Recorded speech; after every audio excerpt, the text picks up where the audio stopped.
Good morning class first year. Good morning बच्चों। बेटा आज की डेट में हम लोग पढ़ेंगे आप ही बुक में जो आपकी बुक चल रही है सुधीर कुमार पुंडीर जी की। सुधीर कुमार पुंडीर इनकी जो बुक आपकी चल रही है उसमें हम लोगों ने इसके पहले सेट्स लेसन पूरा कंप्लीट कर लिया है। बच्चों आपके नए सिलेबस के अकॉर्डिंग कुछ आपका सिलेबस कम भी हुआ है, तो जो सिलेबस कम हुआ है उसको छोड़ के लेसन फर्स्ट में जितना भी आपका सिलेबस में है वो मैंने पूरा कंप्लीट करा दिया है। अब बच्चों आज की डेट में हम लेसन सेकंड पढ़ेंगे जो आपका रिलेशन एंड फंक्शंस के बारे में है। तो बच्चों आज की डेट में हम लोग इसी के बारे में डिस्कस करेंगे। सबसे पहले first way real life relation. Real life relation. अब बच्चों रियल लाइफ रिलेशन आपका क्या आता है, आपने देखा है जैसे आपका फादर एंड मदर होते हैं, फादर एंड मदर का रिलेशन होता है, ओके। ब्रदर एंड सिस्टर का रिलेशन होता है, ब्रदर एंड सिस्टर का रिलेशन होता है, हस्बैंड एंड वाइफ का रिलेशन होता है, एंड नेक्स्ट हम और आपको अगर ले लेते हैं तो आपका टीचर एंड स्टूडेंट्स का रिलेशन होता है, टीचर एंड स्टूडेंट्स का रिलेशन होता है। तो बच्चों ये हमारा जो होता है ये रियल लाइफ में रिलेशंस आता है। रिलेशंस मीन्स कोई भी वैल्यू होगी तो वो आपकी पेयर में आएगी। किस में आएगी? पेयर में आएगी। तो देखिए फादर एंड मदर का पेयर बन रहा है, ब्रदर एंड सिस्टर का पेयर बन रहा है, हस्बैंड एंड वाइफ का पेयर बन रहा है, टीचर एंड स्टूडेंट्स का पेयर बन रहा है। मीन्स पर एक दूसरे से आपका क्या है? रिलेटेड है। मीन्स ये आपका रिलेशन बता रहा है। तो बेटा ये आपका जो है रियल लाइफ रिलेशन हो गया। इसी में जो मैथमेटिकली रिलेशन हम पढ़ते हैं, मैथमेटिकली रिलेशन बच्चों हम क्या पढ़ते हैं?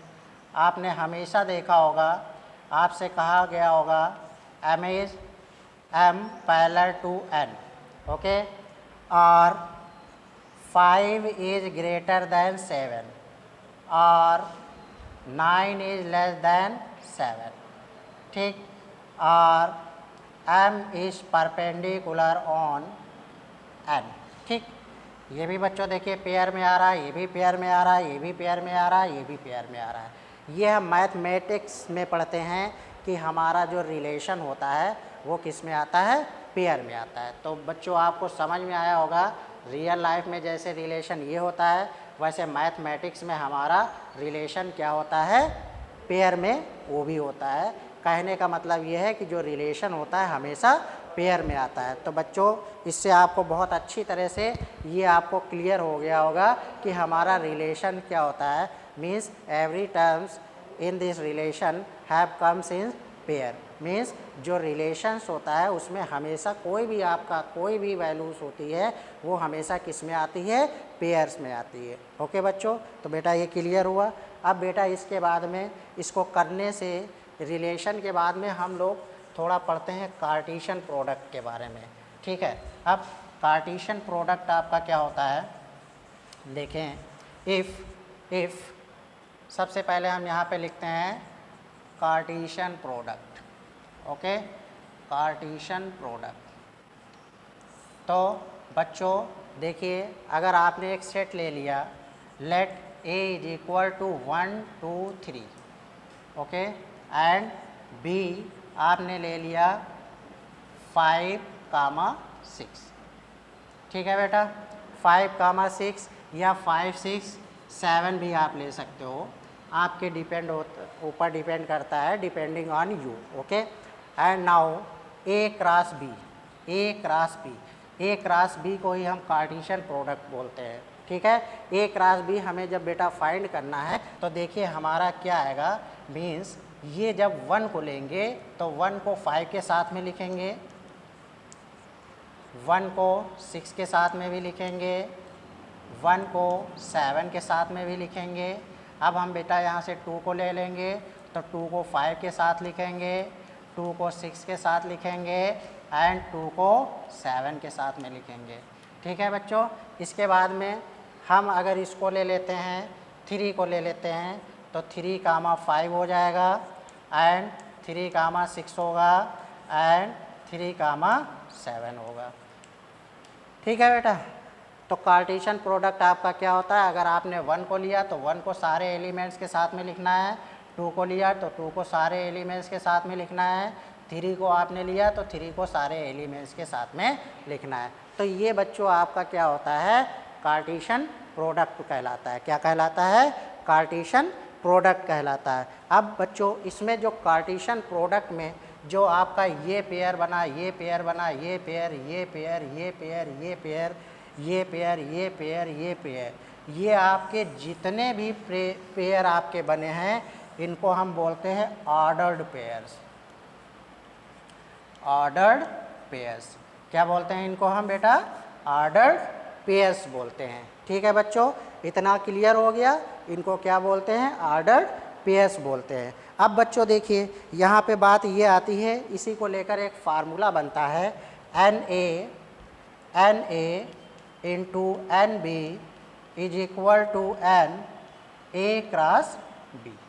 Okay, means number of element, NA means number of element in A, कितने 1 2 3 into number B means NB means number of element in B 1 2 and 3 and number of element in AB 1 2 3 4 5 6 7 8 and 9। ठीक, 3 3 जा 9 is equal to 9 means LHS is equal to RHS।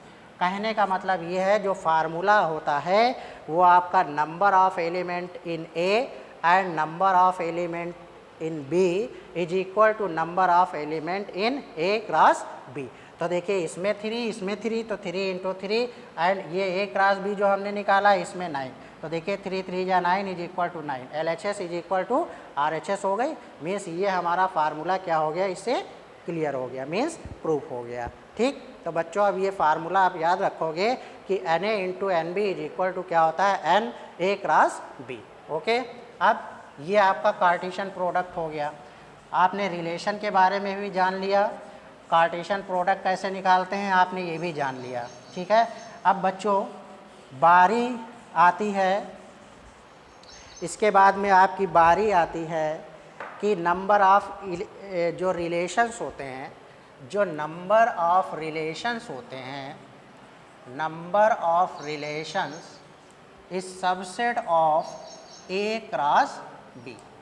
Okay, ठीक, जो number of जो relations होते हैं, जितने भी number of relations होते हैं, जो A क्रॉस B का जो हमारा क्या निकलता है, जो हमारा A क्रॉस B से जितने भी सबसेट निकलते हैं, मीन्स जितने भी ऑर्डर्ड पेयर निकलते हैं, उन्हीं के आपका ये क्या होता है बच्चों, इक्वल हो जाता है। ठीक, तो हम इसको ये भी लिख सकते हैं relations relations relations subset of Cartesian product, Cartesian product. Okay, A cross B को हम क्या बोलते हैं, कार्टेशियन प्रोडक्ट बोलते हैं।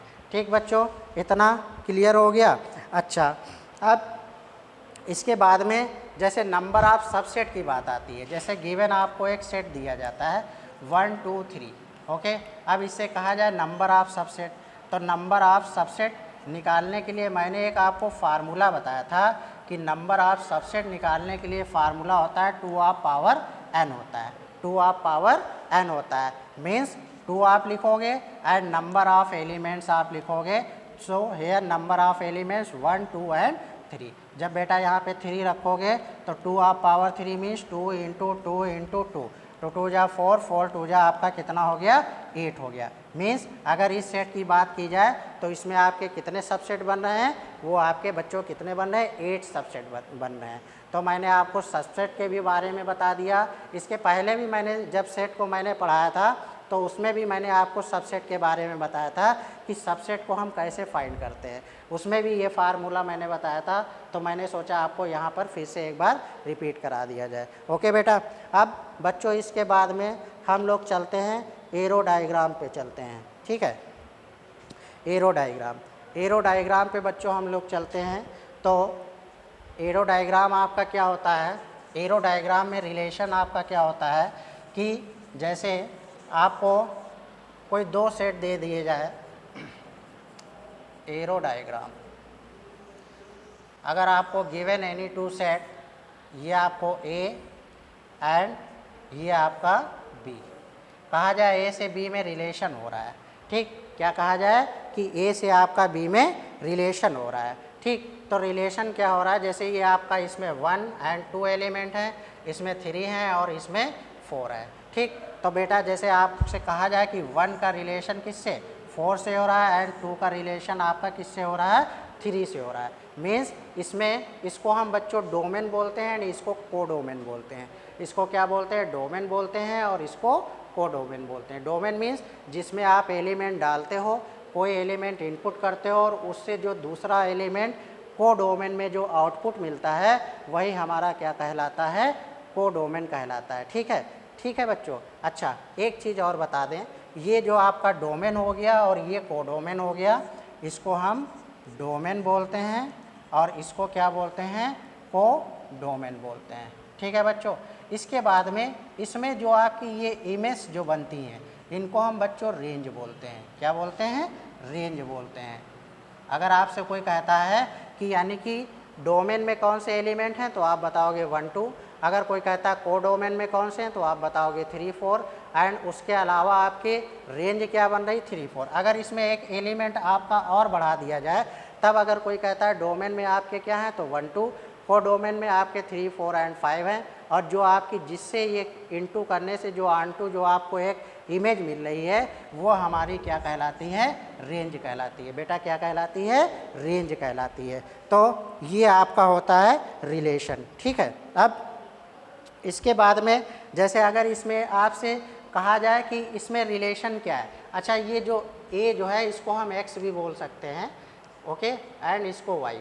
अगर ये आपसे कोई कहे कि इसमें आपका रिलेशन क्या है, ठीक है, तो आप क्या बताओगे, sum of x and y is equal to a odd number. देखिए 1 एंड 4 को जब आप ऐड कर रहे हो तो 1 + 4 भी आपका 5 होता है एंड 2 + 3 भी आपका क्या होता है 5 होता है। ठीक, 1 एंड 4 को आपने ऐड किया तब भी आपका 5 आया, 2 एंड 3 को आपने ऐड किया फिर भी आपका 5 आया। तो आपने देखा कि जो हमारा रिलेशंस बन रहा है वो आपका क्या है, एक्स एंड वाई का क्या हो रहा है, plus is equal to odd number हो रहा है। मीन्स जब हमने x और y को प्लस कर रहे हैं हम तो हमें क्या मिल रहा है, एक ऑड नंबर मिल रहा है। ठीक है बच्चों, इतना आपका क्लियर हुआ। अब बेटा इसके बाद में हम लोग चलते हैं थोड़ा और आगे, फंक्शन के बारे में चलते हैं। फंक्शंस क्या होता है, आप देखिए फंक्शन क्या होता है।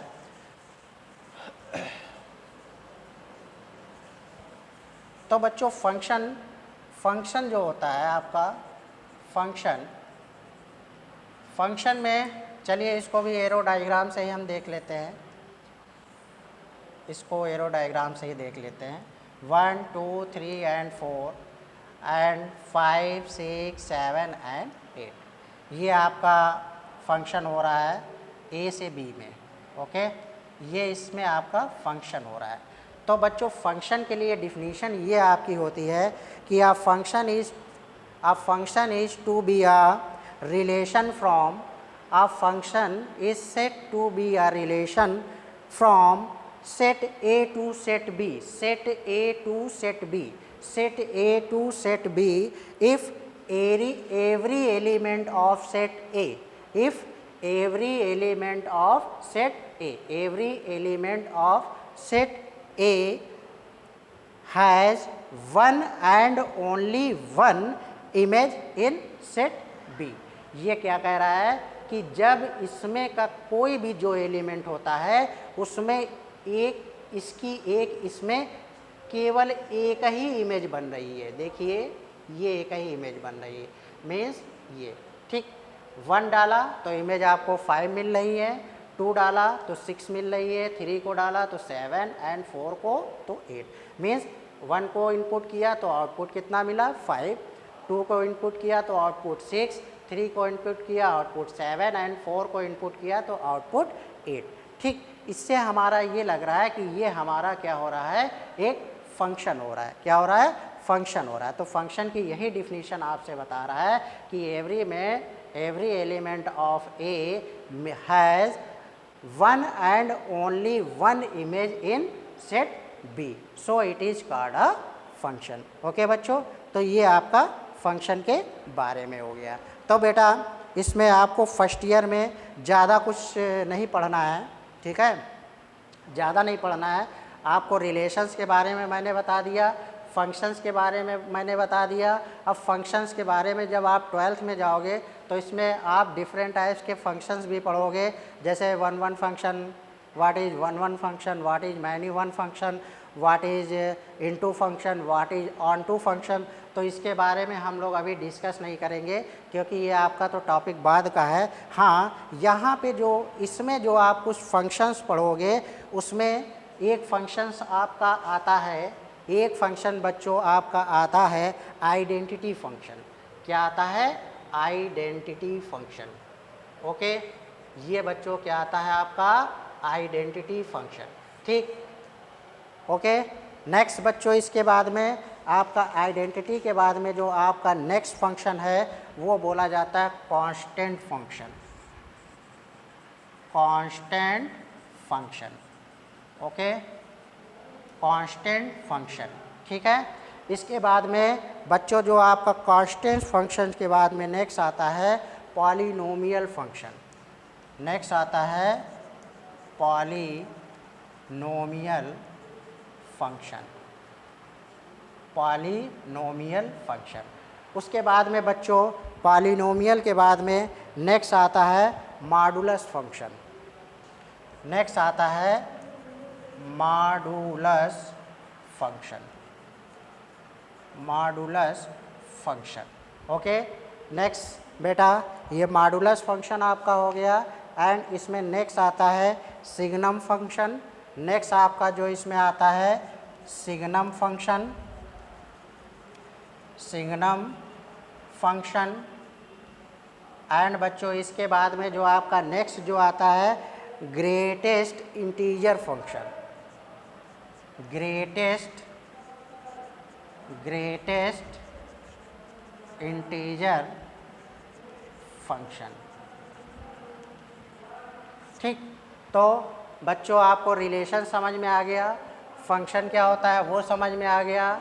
जो आपके टाइप्स ऑफ फंक्शंस जो आपको फर्स्ट ईयर में पढ़ने हैं, टाइप्स ऑफ फंक्शंस जो आपको फर्स्ट ईयर में बच्चों पढ़ने हैं, उसमें आपको क्या पढ़ना है, आइडेंटिटी फंक्शन पढ़ना है, कांस्टेंट फंक्शन पढ़ना है, पॉलिनोमियल फंक्शन पढ़ना है, मॉडुलस फंक्शन पढ़ना है, सिग्नम फंक्शन पढ़ना है एंड ग्रेटेस्ट इंटीजर फंक्शंस पढ़ना है। ठीक है, तो बच्चों ये आपके सिलेबस में है। अब बात आती है इनकी, ठीक है। तो बच्चों ये जैसे जैसे हम लोग क्वेश्चन करते जाएंगे वैसे वैसे जो आपको फंक्शन मिलता जाएगा उसको मैं आपको एक्सप्लेन कराता जाऊंगा, ठीक है। क्योंकि अगर अभी एक ही साथ में आप सारे फंक्शन बेटा पढ़ लोगे तो फिर आप कंफ्यूज हो जाओगे। ठीक, आपको सिर्फ इतना याद रखना है। और इसके पहले जो मैंने ऑन टू, इनटू और मैनी वन और वो वन वन फंक्शन की जो बात की थी तो वो तो आपका इंटर का सिलेबस है, ये उसमें नहीं पढ़ना है।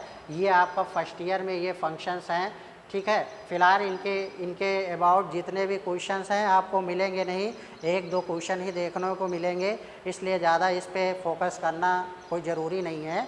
आप सिर्फ इतना मान लें कि identity function, constant function, polynomial function, modulus function, signum function and greatest integer function, ठीक है। जब इस टाइप का क्वेश्चन आएगा तो मैं उसी फंक्शन को तुरंत आपको वहाँ पे डिस्क्राइब कर दूंगा, जिससे बच्चों आप क्वेश्चन करोगे और तुरंत ही उस चीज़ को पढ़ोगे तो बच्चों आपको बहुत अच्छी तरह से समझ में आएगा। तो बच्चों उम्मीद करता हूँ कि आज की डेट में जो मैंने आपको पढ़ाया आपको बहुत अच्छी तरीके से समझ में आया होगा। तो बेटा इसको जो है आप अच्छी तरीके से जितने भी रूल्स मैंने लिखाए हैं, जो डायग्राम बनाए हैं, कार्टेशियन प्रोडक्ट बताया उसको आप बहुत अच्छी तरीके से कर लें। आपको ये मान के चलना है इस पूरी एक्सरसाइज में जो पूरा आपको मेन जो है आपका कार्टेशियन प्रोडक्ट ही है। ओके, कार्टेशियन प्रोडक्ट आपको पता होना चाहिए और उसको कैसे हम उसके ऑर्डर पेयर बनाते हैं, मीन्स कैसे उसको प्रोडक्ट करते हैं, वो मैंने आपको पहले बताया था। ठीक है, तो बेटा आप उसको अच्छी तरीके से कर लीजिए और समझ लीजिए। आज के लिए इतना ही। Thank you very much. Okay.